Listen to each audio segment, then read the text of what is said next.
Tila no turning back na si Senador Amy Marcos sa suporta niya sa mga Duterte. Matapos questionin at imbestigahan ang pag-aresto kay FPRRD, naghain siya ng isang panukalang batas para hindi na maulit ang umano'y pagkidnap sa dating Pangulo. Yan ang agenda report ni Hannah T. Para hindi na maulit ang sinapit ni dating Pangulong Rodrigo Duterte, hinain ni Senator Amy Marcos ang PRRD Act sa Senado. Target nitong ipagbawal ang pag-aresto at turnover sa isang Pilipino sa dayuhang korte gaya ng ICC kung walang court order sa Pilipinas.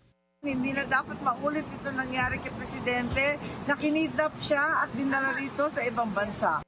Inaresto si Duterte dahil sa kasong Crimes Against Humanity, kaugnay ng kanyang madugong kampanya kontra droga.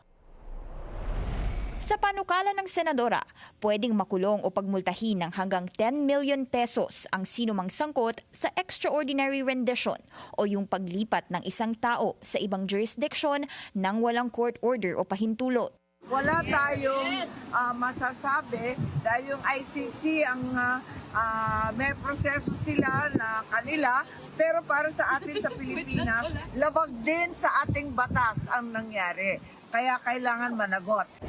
May nakabinbin ngayong kaso sa ombudsman kaugnay nito matapos niyang mag-submit ng committee findings tungkol sa umano'y irregularities sa March 11 arrest ni FPRRD. Kaya lang, pangamba niya, baka hindi rin to umusad. Nakatakdang matapos ang term ni Ombudsman Samuel Martires ngayong buwan at isa sa mga nag-apply para sa posisyon si Justice Secretary Boying Remulla na una nang nagsabing within the bounds of the law ang nangyaring arrest. Ganun pa man, dalhin natin yung kaso at porsigin natin para managot ang talagang nagputos nitong kababalaghan. Nasa The Hague, Netherlands ngayon ang presidential sister kasama ni VP Sara. Ayon sa bise, inusisa raw ng kanyang ama ang intention ni Senator Amy. Sabi niya na, I believe that she is sincere with her friendship with you. Sa akin daw. Oo.